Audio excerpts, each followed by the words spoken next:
Olá senhores, olá senhora, sou o professor Cristiano Colombo e nós vamos então na aula de hoje estudar o direito tributário. Vai ser um estudo bastante voltado para as últimas provas do exame de ordem. Nós vamos aqui analisar os principais pontos, mas principalmente fazer junto com vocês, analisar ponto por ponto das últimas questões. Se você pegar o nosso material didático, ele vai estar dividido em duas partes. Uma parte teórica e uma segunda parte em que você vai ter acesso a questões do exame de ordem, né? É muito importante salientar para vocês que nós, nesta reta, nesta fase de preparação para o exame de ordem, não deixemos de analisar as questões. Não basta você se preparar apenas analisando a parte teórica. Não, você tem que fazer questões. A dica que fica para vocês é: partam sempre e estudem sempre a partir das questões. E a partir das questões, vocês analisarão a matéria, né? Então, ora em debate. Bem, vamos passar agora a analisar o nosso material. O nosso material começa ali falando sobre a natureza do direito tributário, né? A natureza jurídica deste ponto tão importante que é o tributo. Bem, é importante salientar que o direito tributário, como o próprio nome já diz, se volta ao tributo, se volta a esta obrigação de pagar o tributo, bem como, né, todas aquelas obrigações que estão correlatas a essa situação, como por exemplo, a entrega de uma declaração, né? Então nós podemos enxergar no direito tributário alguns pontos que se voltam à obrigação, ao direito obrigacional. Temos a obrigação de dar, que é pagar o tributo, a obrigação de fazer, que são todas as condutas que não envolvem, no caso, a entrega de moeda, né? Inclusive temos obrigações de não fazer, de abster-se e tolerar, né? Evidentemente que a obrigação principal é aquela que tem a ver com a entrega de dinheiro, né? E as obrigações acessórias, aquelas que têm a ver com realização de condutas, como por exemplo a entrega de uma declaração de imposto de renda, como por exemplo uma inscrição municipal, como por exemplo, né, a emissão de uma nota fiscal. De qualquer sorte, este é o panorama a que se volta o direito tributário. O pagar o tributo e tudo aquilo que está vinculado, que está em torno dele. Claro, é bom lembrar a vocês que o direito tributário ele é um ramo do direito público. Por quê? Porque tem a presença do Estado. E vejam que o Estado aqui, ele, na verdade, ele impõe, ele traz uma obrigação ex lege, ou seja, que decorre diretamente da lei. O direito tributário não decorre da vontade das partes, é uma imposição, é uma obrigação que nasce por força de lei. Muita atenção quanto a isso. Bem, analisando o nosso material, vimos também, evidentemente, como coloquei aqui, que o direito tributário, portanto, é um direito público, há a presença do Estado, claro que há, e que, na verdade, o Estado, então, ele, através da lei, impõe aos seus contribuintes que pague o tributo. Claro, não há dúvida que aqui se observarão, teremos que observar todos os princípios constitucionais tributários. O princípio da legalidade, o princípio, por exemplo, da anterioridade, o princípio da irretroatividade, tudo isso vai ser observado, assim como as competências tributárias. Então nós verificamos que o Estado ele vai permitir, autorizar, mediante lei, com força na Constituição, evidentemente, né? A cobrança de tributos. Agora, evidentemente que o contribuinte ele pode invocar em seu favor, alegar em seu favor os princípios constitucionais tributários, a competência tributária, tudo isso vai fazer, né, e vai ser bastante importante, né? Lembrem que o direito tributário é aquele que se volta ao tributo. E o que é tributo? Gente, o tributo ele está conceituado no artigo 3º do Código Tributário Nacional. Você que está com o material didático em mãos, pode verificar que o artigo 3º ele diz que o tributo, começa assim, é toda a prestação pecuniária compulsória. Vejam que a palavra que nós utilizamos é a palavra tributo. Tributo, aqui podemos dizer, é o gênero. É o gênero que abarca todas as espécies tributárias. Então, quando a gente fala, gente, em tributo, nós estamos abarcando as 5 espécies tributárias. E você lembra quais são? Imposto, os impostos, né? Taxas, contribuições de melhoria, contribuições especiais e empréstimos compulsórios. Não esqueça disso, vale a pena que a gente faça uma pequena anotação aqui no quadro, né? Então, quando a gente fala de tributo, nós abarcamos nesse conceito, né, um guarda-chuva, tributo seria tudo, né? E nós colocamos aqui os impostos, as taxas, as contribuições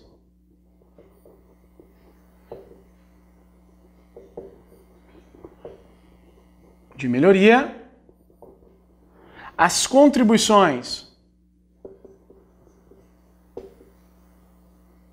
especiais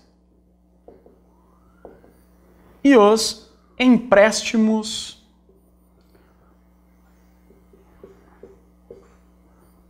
compulsórios. Então vejam, estão abarcados por esse conceito guarda-chuva de tributo. Quando falamos tributo, estamos falando do gênero, né? Por estas 5 espécies tributárias, cada uma delas com suas características, como veremos ainda durante a aula de hoje.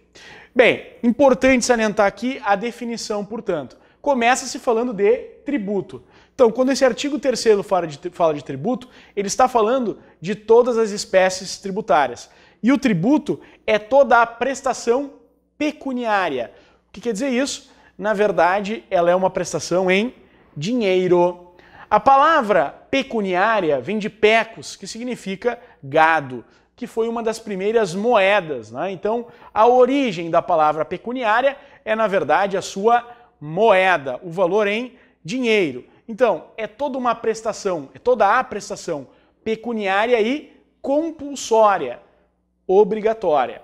Dessa primeira parte, nós podemos trazer aqui algo importante. Vejam que eu trago para vocês aí uma observação.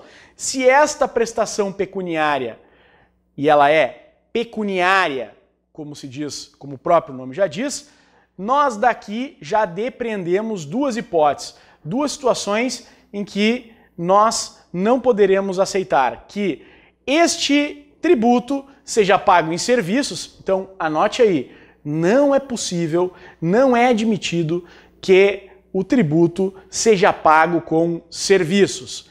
Então, é impraticável, por exemplo, um advogado que deve o INSS, ou que deve o ISS, ou que deve todo e qualquer tributo, oferecer ao Estado os seus serviços para arcar com esta tributação. Não é possível, gente. Veja, não é possível. Imagine, por exemplo, aquele que deve imposto sobre serviços, o advogado que deve imposto sobre serviços, que se oferece à Procuradoria do município para prestar serviços durante um tempo até que este valor venha a ser quitado. Isso não é possível. Então, não é possível pagar com serviços, como também não é possível pagar, e o nosso material didático chama de in natura. O que significa dizer? Não podemos dar mercadorias para pagar tributos. Por exemplo, não é possível um agricultor entregar sacas ou parte da sua produção para pagar um tributo. Não é possível a uma revenda de veículos ou uma fábrica de veículos entregar veículos para quitar a sua tributação. Vejam, porque isto é proibido, isso está vedado pela lei, já que é toda a prestação pecuniária. Também, além de ser pecuniária, ela é compulsória. Significa que por força de lei, e a compulsoriedade vem nesse sentido, né, é devido o tributo.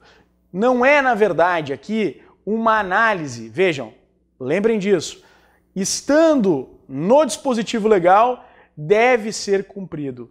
Não há aqui nesse conceito de compulsoriedade, né, uma vontade por parte do contribuinte de não pagar este tributo. Se ele não pagar, ele poderá sim sofrer todos os passos que vão levar ao pagamento do tributo, inclusive os efeitos de penhora, asta pública, leilão, enfim, que possam ser necessários para que venha a ser cumprida esta obrigação tributária.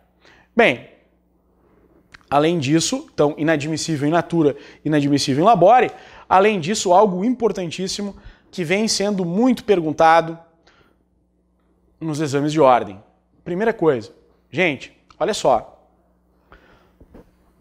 Está escrito entre as espécies tributárias a palavra multa aqui?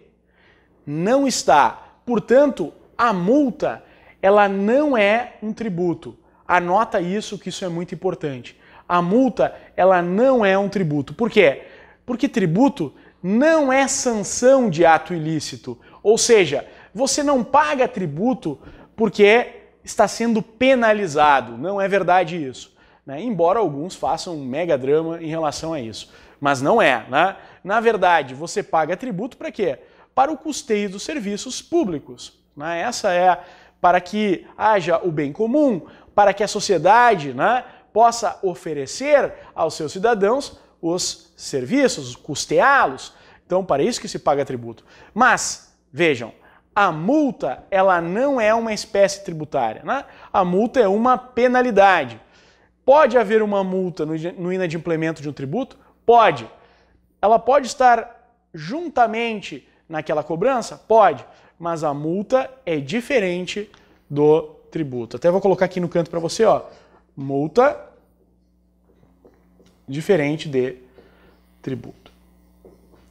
Interessante salientar, portanto, que se em qualquer estudo, em qualquer questão que venha aparecer dizendo que o tributo é uma multa ou a multa é um tributo, isso está completamente equivocado.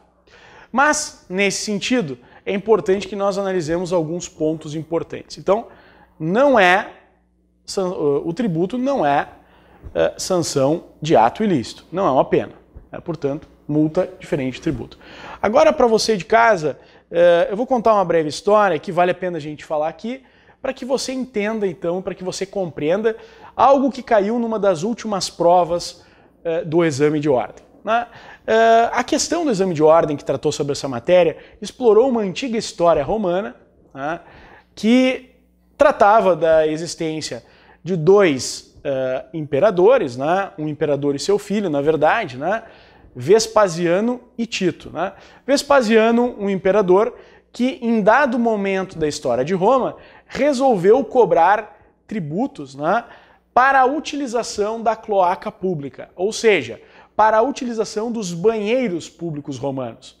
Então, Vespasiano deseja cobrar tributo para que os romanos, e principalmente os estrangeiros que passavam por Roma, que utilizassem os banheiros públicos, que pagassem pela sua utilização.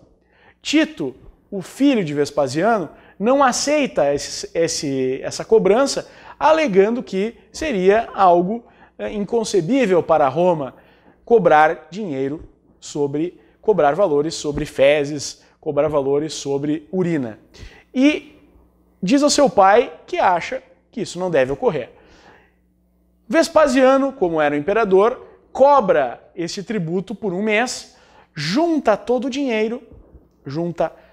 dinheiro, seleciona algumas moedas e coloca dentro de um cesto chamado fiscus. Olha o nome do cesto, fiscus, né? Muito próximo ao que nós hoje em dia conhecemos aí, o fisco, né? Então, nesse cesto, ele seleciona algumas moedas, coloca ali dentro e em uma reunião junto ao Senado romano, com a presença também do filho Tito, ele distribui as moedas aos senadores e convida-os juntamente com o Tito para que cheire a moeda.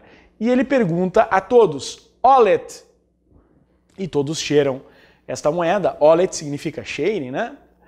E aí, ou cheira, né? E todos respondem non olet, ou seja, não cheira. Então, o dinheiro decorrente desta cobrança né, realmente não cheira. E ele não é diferente de todo e qualquer tributo cobrado por Roma. A partir dessa história, se vincula, a doutrina vincula essa história do non-olet à questão da tributação sobre o resultado financeiro de atividades ilícitas. E aqui é algo muito importante que eu gostaria de tratar com vocês, né, algo bastante importante, né, que o resultado financeiro, ou seja, o ganho patrimonial, a acumulação de riquezas, o acréscimo de patrimônio decorrente de atividades ilícitas é tributável. Evidentemente que você não vai ter, lá na hipótese de incidência, uma atividade criminosa, como por exemplo, prestação de serviço de homicídio ou ainda venda de cannabis sativa, você não vai ter na hipótese de incidência. Mas se este resultado financeiro acrescer renda, vai, né, se amoldar, vai se identificar, por exemplo, com a hipótese de incidência do imposto de renda. E haverá pagamento de tributo sobre isso. Isso é muito importante que você aí de casa esteja atento, então, que quanto ao ilícito, é importante dizer, realmente, o tributo é diferente de multa, ok? Isso é tranquilo, pois não é sanção de ato ilícito. Agora, segunda pergunta, as atividades ilícitas podem ter repercussões, efeitos lá na esfera tributária? Sim, as atividades ilícitas poderão ter efeitos, né? Desde que haja um resultado financeiro, esse resultado financeiro vai sim ser objeto de cobrança. Para que a gente não possa, e para que a gente não pode, aliás, né? Mas para que a gente não perca tempo, vamos diretamente a uma questão bastante interessante, né, lá do exame do 12º, exame 12º da OAB, né, na página 23 do nosso material, está lá dizendo que em procedimento de fiscalização, olha o que diz lá, pegue lá a página 23 do nosso material didático, a questão de número 7. Diz lá, em procedimento de fiscalização, a Secretaria da Receita Federal do Brasil identificou o lucro não declarado por 3 sociedades empresárias, que a obtiveram em conluio fruto do tráfico de entorpecentes. Sobre a hipótese sugerida, assinale a afirmativa correta. Vejam, estamos falando aqui sobre tributação decorrente de tráfico de entorpecentes. Tráfico de entorpecentes. Então, como nós vamos analisar e qual a resposta vamos dar a esta banca? Lembrem, pecúnia non olet, significa dizer dinheiro não cheira. Portanto, o resultado financeiro será tributado. Vamos ver o que diz as questões, né? Vamos começar falando da letra D. Caberá a aplicação de multa fiscal pela não declaração de lucro, ficando afastada a incidência do tributo, sem prejuízo da punição na esfera penal. Vejam que aqui, evidentemente, quando há uma infração como esta, quando, aliás, há uma sonegação, o normal é que se cobre o tributo mais a multa. Um auto de infração, gente, ele nunca vem cobrando, se há uma infração, um auto de infração, por regra, ele não vem cobrando tão somente o tributo. Ele muitas vezes vem cobrando também a sanção, a multa. Lembre, no mesmo auto de infração, nós temos o tributo e temos a multa. O tributo é o tributo, a multa é a multa. Uma coisa é uma coisa, outra coisa é outra coisa. Mas, evidentemente, que em razão de uma sonegação, é possível cobrar o tributo e também cobrar a multa, além de haver a responsabilização na esfera penal. Então, por isso que essa letra D ela não está correta, porque ela diz que não há a incidência do tributo. Claro que há, né? Lembre daquela expressão, pecúnia, vejam, pecúnia, dinheiro non olet, não cheira. Portanto, podemos ter tributação resultante, né, sobre os resultados das atividades ilícitas. Letra C. Não caberá tributo, uma vez que tributo não é sanção de ato ilícito. Realmente, o tributo não é sanção de ato ilícito, não é uma penalidade. Já estudamos isso, inclusive colocamos aqui no nosso quadro. No entanto, sabemos nós que as atividades ilícitas, sim, poderão ser objeto de cobrança de tributação. Então, vejam, não caberá tributo? Sim, caberá tributo. Letra B, não caberá tributação e sim confisco da receita da respectiva renda. Não teremos aqui também, no caso, o confisco. Aliás, o confisco ele é proibido na ordem jurídica nacional, né? Não é permitido o princípio tributário do não confisco, aplicável aos tributos e também estendido pela jurisprudência às multas, né? Letra A. O imposto sobre a renda é devido face ao princípio da interpretação objetiva do fato gerador, também conhecido como o princípio da pecúnia non olet. Então, esta é a alternativa correta, esta deve ser marcada. Não esqueça, toda vez que o exame de ordem trouxer uma questão que envolve a prática de uma ilicitude, a prática de um crime, e que desta prática decorra atividade, decorra resultado financeiro, haverá também a incidência da tributação. Portanto, a questão 7 do 12º exame de ordem da Fundação Getúlio Vargas é letra A. América, determinando a cobrança deste imposto. Bem, senhores, voltemos então ao nosso material didático, lá nas folhas, na página número 2. Além disso, nós temos uma outra situação muito importante no próprio conceito. Ele começa dizendo que o tributo é toda prestação pecuniária compulsória em moeda, né, cujo valor nela se possa exprimir. Então aqui também, além do pagamento em moeda, nós podemos e admitimos o pagamento em cheque e o pagamento também em estampilhas, que são selos, né? Lembre que o cheque, que já caiu em exame de ordem, para quitar o tributo, ele deve sim obrigatoriamente compensar, né? Lembro a vocês que o crédito tributário, nós vamos estudar, né, que depois vai se perfectibilizar em uma certidão de dívida ativa mais adiante, né, porque na verdade ele é um crédito tributário, ele vira dívida ativa e lá adiante então ele vai ser executado, né, através da lei de execuções fiscais. Ele tem muito mais força que um mero cheque. Então, se você pagar tributo com o cheque, né, não compensar, não houve a quitação do pagamento do tributo e segue a execução fiscal, que tem muito mais força. O Estado não vai cobrar o cheque, não, ele vai, na verdade, dar prosseguimento nos atos de execução fiscal. Então, além disso, diz o conceito, e o conceito é muito importante nisso, que não constitua sanção de ato ilícito, que nós já estudamos, instituída em lei.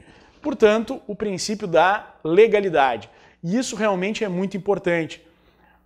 A instituição, ela se dá através de lei. Para instituir um tributo, esse tributo deve ser instituído por lei. Não se institui nenhum tributo por decreto, senhores. Não se institui nenhum tributo por decreto.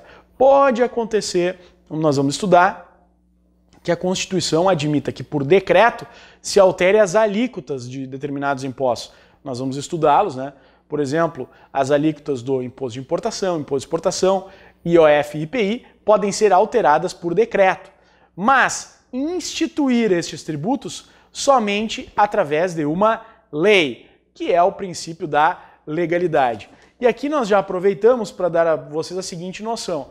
Professor, qual a lei ou qual é o veículo, qual é a lei que eu devo utilizar para instituir um tributo? Senhores, para instituir um tributo, a regra geral é que você utilize a lei ordinária. Eu gostaria que você anotasse isso. Anote no seu material, anote em algum lugar. O veículo ordinário para instituir um tributo é a lei ordinária. Olha que maravilha, né? O veículo ordinário para instituir um tributo é a lei ordinária. Bom, agora, a Constituição Federal apontará as hipóteses em que a Constituição exige que haja uma lei complementar. Então, a regra geral para instituir os tributos, a regra geral para instituir os tributos, estou falando de tributos, estou falando do gênero, é que a lei seja ordinária. Mas a Constituição Federal aponta os casos em que precisa de uma lei complementar. E olhando aqui este panorama, lembro a vocês que o empréstimo compulsório, matéria que cai seguidamente em exame de ordem. Gente, não foi uma vez, não foi duas, foram várias vezes que esse professor aqui falou para os seus alunos: senhores, cuidado com o empréstimo compulsório, ele tem que obedecer à equação. Olha lá, ele tem que obedecer à equação. Eu dizia, o empréstimo compulsório tem que obedecer à equação. Empréstimo compulsório é igual a União Federal, e anotem aí, empréstimo compulsório, somente a União Federal é que pode instituir, então é uma competência somente da União Federal e mediante lei complementar. Logo, não é possível instituir um empréstimo compulsório por lei ordinária, não é possível instituir um empréstimo compulsório por medida provisória. Não. Olha só, gente, anota aí. Empréstimo compulsório igual a União Federal, não os estados, não os municípios, não o DF, mas somente a União Federal, mais lei complementar, não medida provisória, não lei ordinária, mas somente lei complementar.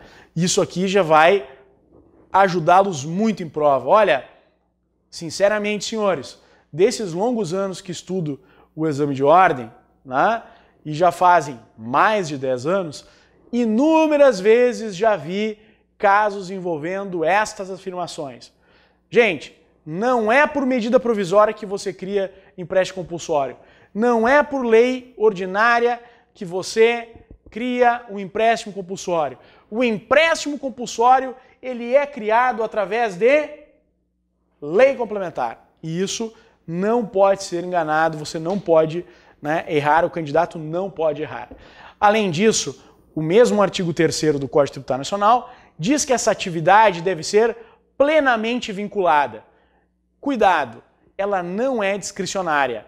Atenção, ela não é discricionária. Então, quando você estiver tratando de empréstimo compulsório, lembre, lei complementar.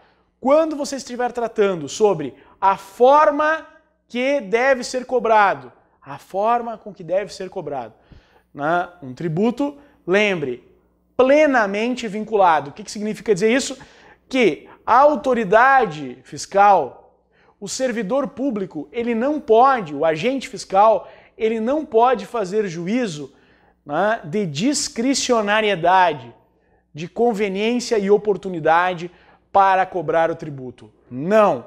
Ele obrigatoriamente está vinculado à cobrança. E, a teor do que dispõe o artigo 142, em seu parágrafo único, caso esse agente fiscal não realize a cobrança, ele poderá responder pessoalmente, ou seja, com o seu patrimônio, sobre esse ato de omissão de não ter efetuado a devida cobrança do tributo. Então, vejam aqui a importância, né, que trazemos para essa questão, né, da atividade plenamente vinculada.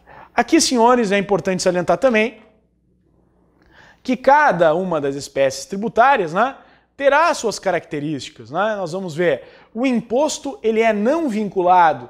Quando a gente fala de imposto, guarde isso, senhores, só essa palavra, essa expressão agora, ele é não vinculado, ou seja, você paga imposto e não recebe nada diretamente do Estado em razão do pagamento desse imposto. Se você estiver falando de taxa, a taxa sim, a taxa é vinculada. O que quer dizer isso? Quer dizer que quando você paga uma taxa, você aguarda aí um serviço público específico e divisível, né? Ou ainda também aqui, além do serviço público específico e divisível, uma fiscalização ou uma potencial fiscalização, como nós vamos ver daqui a pouquinho. Contribuição de melhoria, não tem dúvida.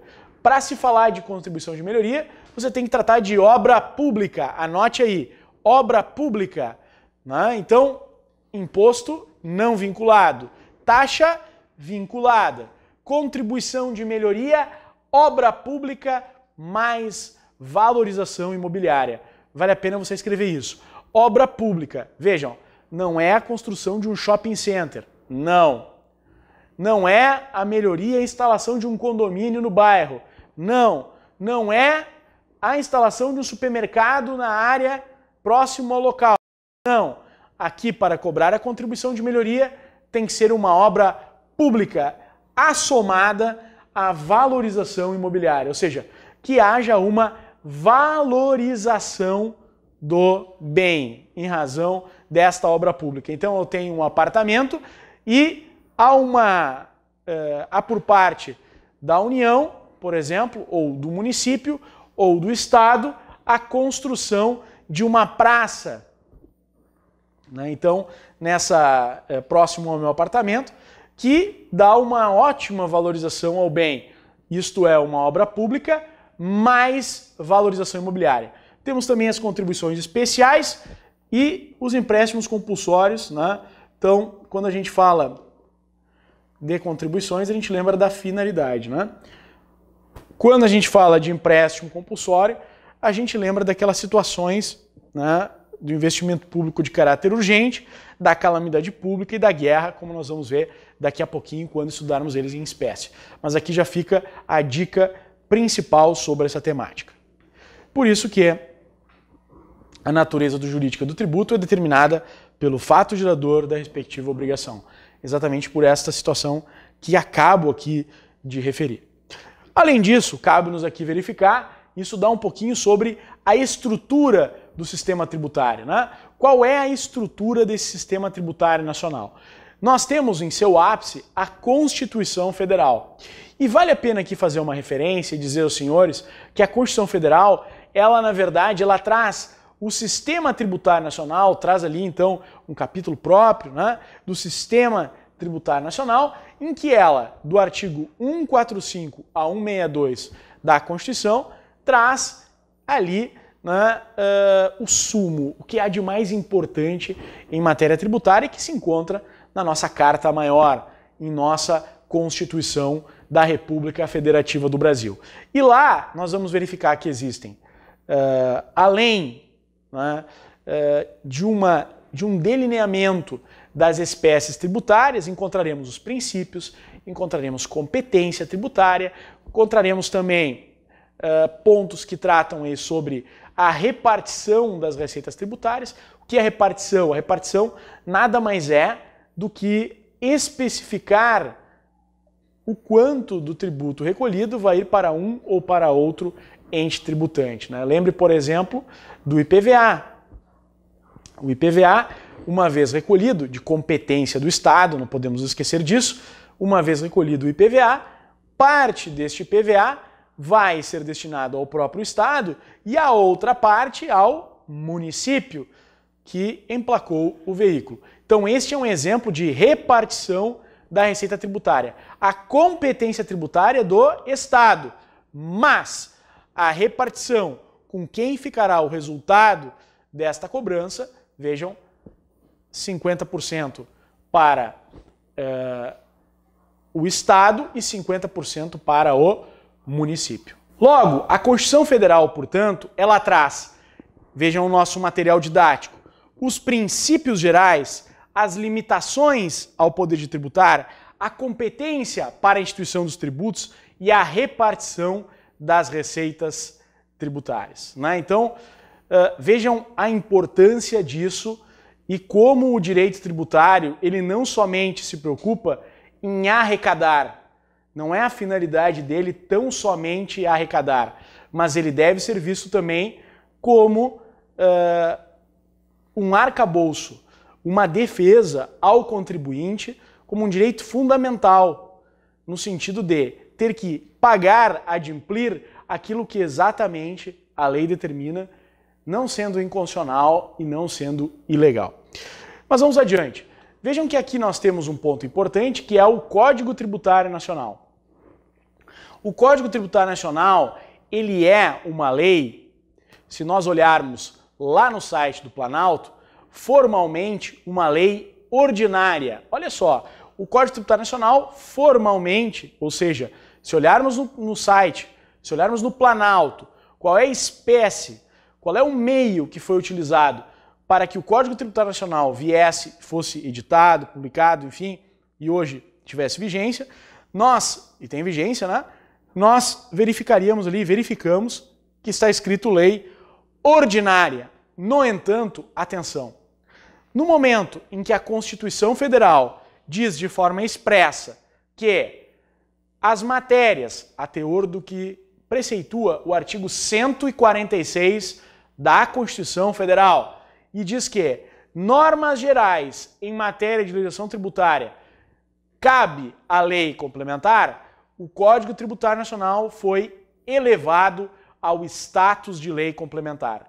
Então, muita atenção quanto a isso. O Código Tributário Nacional, e vejam, vou agora vou falar sobre uma série de afirmativas que estão corretas. Olha o que está correto dizer. O Código Tributário Nacional é formalmente uma lei ordinária. Correto, afirmativa. 2. O Código Tributário Nacional é materialmente uma lei complementar. Correta? Porque no momento em que a Constituição Federal diz que cabe à lei complementar falar sobre normas gerais em matéria de legislação tributária, falar sobre prescrição, falar sobre decadência, falar sobre o tributo, ele eleva esta lei, que formalmente é uma lei ordinária, ao status de uma lei complementar. E o que significa dizer isso? Anota aí no seu material. Significa dizer o seguinte, que quando eu olho para o Código Tributário Nacional e enxergo nesse Código Tributário Nacional e olho e digo, ele tem status, ele tem força, ele tem hierarquia de uma lei complementar, eu estou afirmando também que para ele ser alterado, ele somente poderá ser alterado através de uma lei complementar. Então isso é muito importante. Reconhecer que o Código Tributário Nacional, ele pelo fenômeno da recepção, ele foi recepcionado pela nossa Constituição com força, hierarquia, patamar de lei complementar e, portanto, ele somente pode ser alterado através de uma lei complementar. Vejam, se na prova perguntar, formalmente ele é uma lei ordinária. Então esses são pontos aqui fundamentais sobre o Código Tributário Nacional. O Código Tributário Nacional, anote, formalmente uma lei ordinária, mas em razão da matéria, a Constituição Federal, em seu artigo 146, elevou ele, né, à força, à hierarquia de lei complementar e, portanto, por consequência, somente pode ser alterado por lei complementar.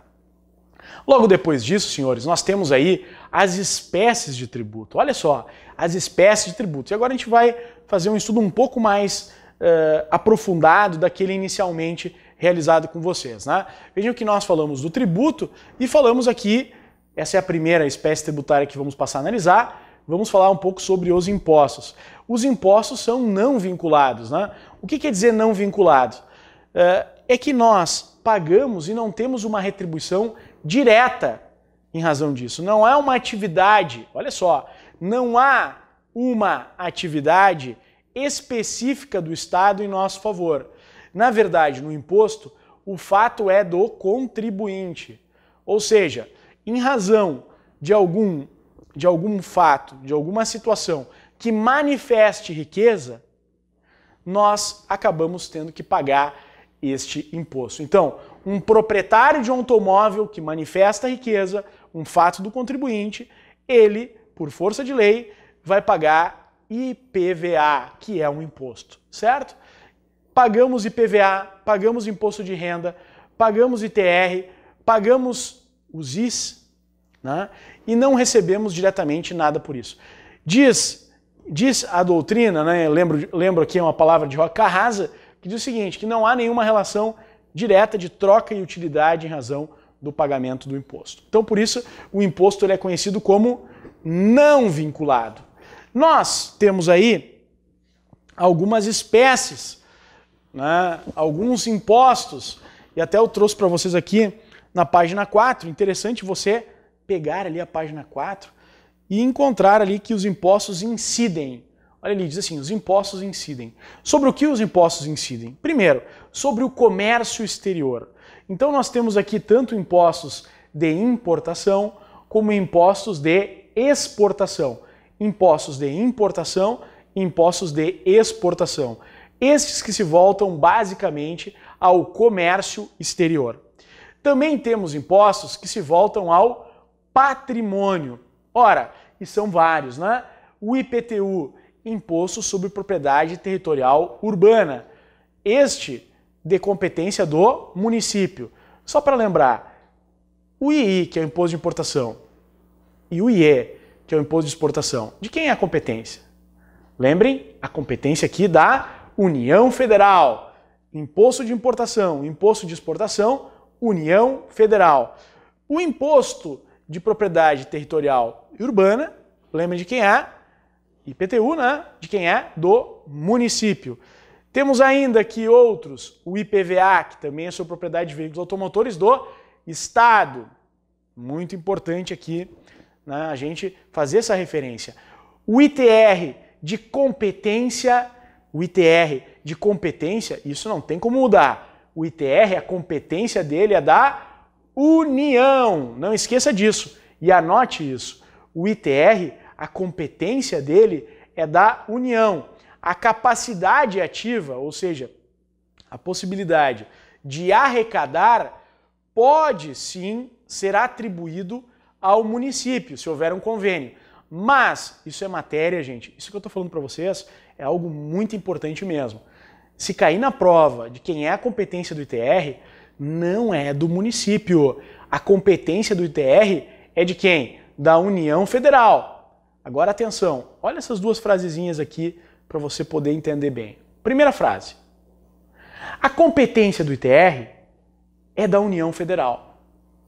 Está correto, não tem dúvida. O ITR pode ser arrecadado pelo município e pela União Federal. Correto? Correto. Porque se houver um convênio, o município pode arrecadar, mas a competência tributária prossegue, continua sendo da União. Porque quando a gente fala em competência tributária, a gente está falando também em competência legislativa. Estamos falando em competência legislativa. E a competência legislativa é de quem? Da União e não muda. Não há delegação de competência tributária. Não é possível delegar a competência tributária, não é possível delegação de competência em matéria tributária. Anote isso. A competência tributária é indelegável. Anote essa frase. A competência tributária é indelegável. Indo mais adiante, né?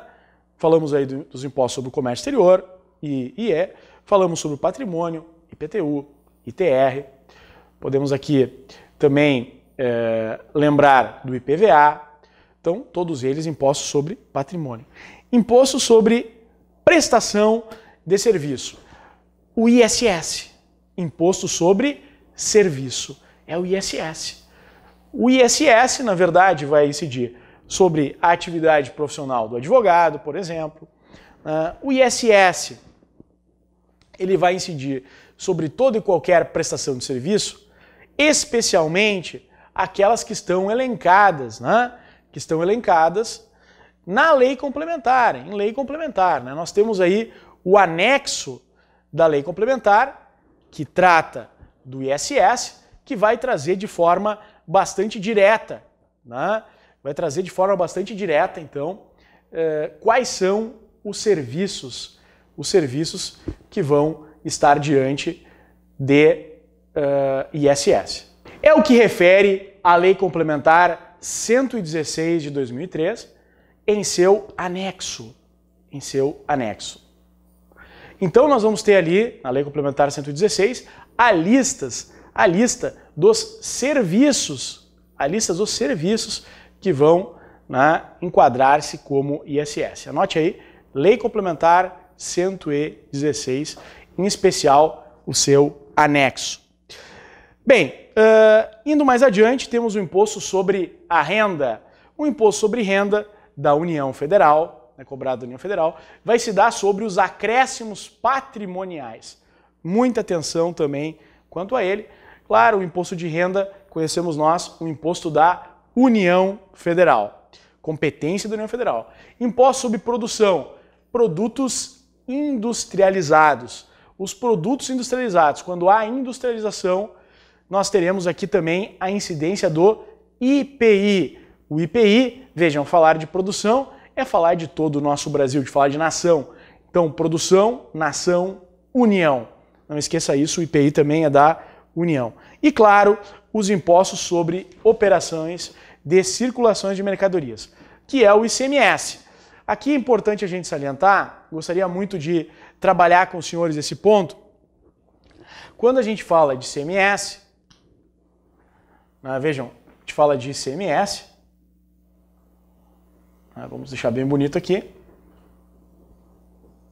o ICMS, fixa para nós aí esse importante imposto, o ICMS, ele é um imposto que, sem dúvida alguma, ele tem, olha lá, ICMS. Aquele S lá é um S de serviço, ele é um S de serviço, exatamente. Então, se nós pegarmos aqui, e eu já estou com a minha Constituição Federal aqui em mãos, vocês vão encontrar lá no artigo 155, inciso 2, descrito de uma forma clara quais são as operações e quais são os serviços que haverá incidência de ICMS. Eu começo aqui trazendo para vocês aqui. Compete aos estados ou ao Distrito Federal instituir impostos sobre 2. Operações relativas à circulação de mercadorias. Então, venda de mercadorias, e aqui está o circulação de mercadorias, a venda de mercadorias, a incidência de ICMS. E os serviços que estão aqui discriminados. Então, atenção, o serviço, como diz aqui o nosso dispositivo, de transporte interestadual, ou seja, se passageiros foram transportados de um estado para outro, ou passageiros ou intermunicipal forem transportados de um município para outro, e também os serviços de comunicação, ainda que as operações e as prestações se iniciem no exterior, haverá a incidência de ICMS. Então, atenção, serviços em geral, por exemplo, serviço de advocacia, que não é um serviço de transporte como está escrito aqui.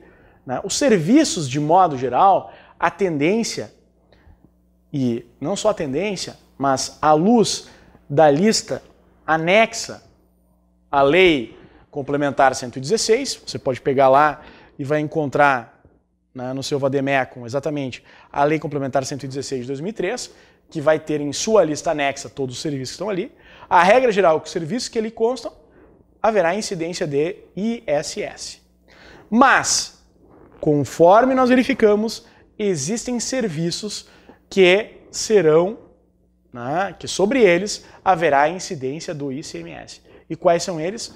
Serviço de transporte interestadual e intermunicipal, então um ônibus ou uma carga que sai daqui e vai para outro estado, ou que sai daqui e vai para outro município, interestadual e intermunicipal. Atenção! Significa que um ônibus que transita dentro de uma cidade, ou seja, não ultrapassa os limites da cidade, não paga ICMS. Porque é só para o serviço de transporte interestadual e intermunicipal. O serviço que se dá dentro do município de transporte não paga o ICMS. Paga qual então? Paga o quê? O ISS. Então, pegando qualquer linha de ônibus que nós temos aqui em Porto Alegre, ou na sua cidade, onde você está vendo, que liga um bairro até o centro, este serviço prestado ele se dá dentro do município.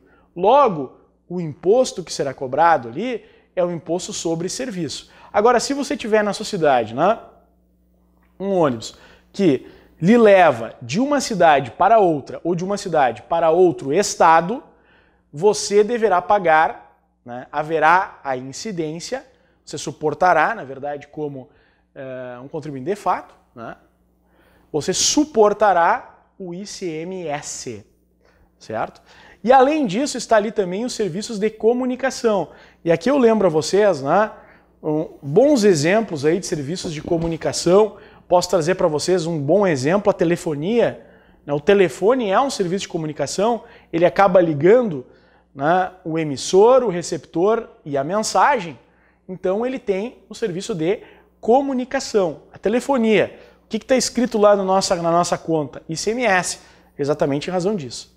Número 2, nós temos também aí questões e pontos, né, que ligam as TVs por assinaturas. Vejam, a TV gratuita você não paga ICMS, por quê?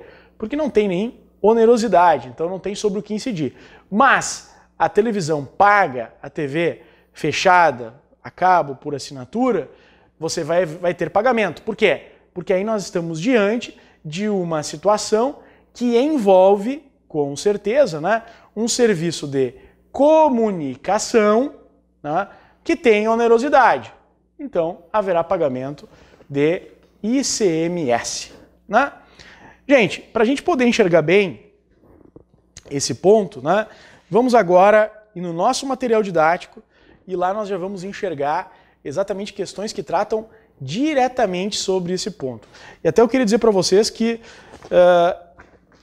foi uma questão que caiu no 19º exame de ordem, então uma questão super recente, né, aí dos nossos últimos exames, do nosso, né, agora as portas, no 19º exame, então super recente mesmo, e ele traz uma situação que já se repetiu em outras provas, que fala sobre transporte e quer saber se o aluno sabe a diferença entre aquele transporte que se dá entre estados, entre municípios, que é o interestadual e intermunicipal, que portanto incide ICMS, e sabe diferenciar os transportes que se dão dentro do município e que portanto incide o ISS. Veja o que diz ali. Vamos lá. Questão 1, página 21. A pessoa jurídica Verdes Campos Limitada realiza transporte de cargas entre os estados X e Y. Entre os estados. Então, entre os estados, interestadual, por meio de sua frota de 30 caminhões. Sobre a referida prestação de serviço de transporte, assinale a opção correta. A letra A, incide o ISS de competência dos municípios? Não. Não incide o ISS de competência dos municípios. Por que que não incide? Porque, na verdade, você tem um transporte que se dá entre estados. Como ele é interestadual, aplica exatamente o ICMS. B, não incide qualquer imposto? Claro que vai incidir. O ICMS, no caso. Incide o ICMS de competência dos estados. E, além disso, diz aqui D, incide o IPVA de competência dos estados. Claro, né, gente? O IPVA, ele é um tributo de competência do estado, mas ele não incide sobre este serviço, sobre a prestação de serviço de transporte. Ele incide sobre a propriedade. Então, por isso que não está adequado, não está de acordo esta afirmação. Logo, quem está acompanhando comigo aí vai verificar que a questão a ser marcada, então, é a letra C. Questão 1, então, letra C, Canadá. Então, vimos aí esta importante contribuição, né, do exame de ordem. E vejam como a nossa matéria está bem dentro daquilo que vem sendo perguntado, que vem sendo questionado nas provas. Né? Além disso, senhores, aqui é importante salientar, para finalizar esse primeiro bloco, né, falarmos um pouquinho sobre algumas características dos impostos. Nós temos aí, por exemplo, uma característica que é a progressividade. O que é ser progressivo? O que é um imposto progressivo? É aquele em que, ao variar a base de cálculo, com a variação da base de cálculo, varia também a alíquota. Então, por exemplo, o imposto de renda ele é progressivo. Por quê? Porque conforme vai aumentando a base de cálculo, aumenta também a alíquota deste imposto. Então, isso é uma característica bem própria da progressividade, certo? Agora, se nós pegarmos, por exemplo, um terreno sem construção, o que vai acontecer? Também extrafiscalmente vai se pagar mais IPTU. Então, nós temos, como havia dito, duas funções. Uma função arrecadatória, fiscalizatória, que é para cobrar, e uma função extrafiscal. Então, como havia dito, o ITR ele é progressivo extrafiscalmente. O IPTU ele é progressivo tanto extrafiscalmente como fiscalmente. né? Porque você pode tanto cobrar progressivamente dentro de uma ideia de fiscalização, de arrecadação, como extrafiscalmente. Por exemplo, você pegar um terreno lá e resolver no centro da cidade a fazer uma plantação, né? Vai cobrar, né? O IPTU ele vai disparar nesse sentido. Agora, guarde com você, progressividade na medida em que varia a base de cálculo, também varia a alíquota. Isso é progressividade. E progressividade poderá ser fiscal, para arrecadar, e extrafiscal, com a finalidade de induzir condutas. Exemplo de fiscal, o IPTU, de acordo com o imóvel, ele pode ser, né, de acordo com o imóvel, ele poderá ser fiscal. Fiscalmente, poderá se cobrar mais. Agora, o IPTU, sob a forma extrafiscal, é aquela situação. Não deu a função social, vai pagar mais e mais, né? Senhores, vamos fazer aqui um breve intervalo e nós já voltamos, então, dando continuidade ao nosso estudo. Muito obrigado e até mais.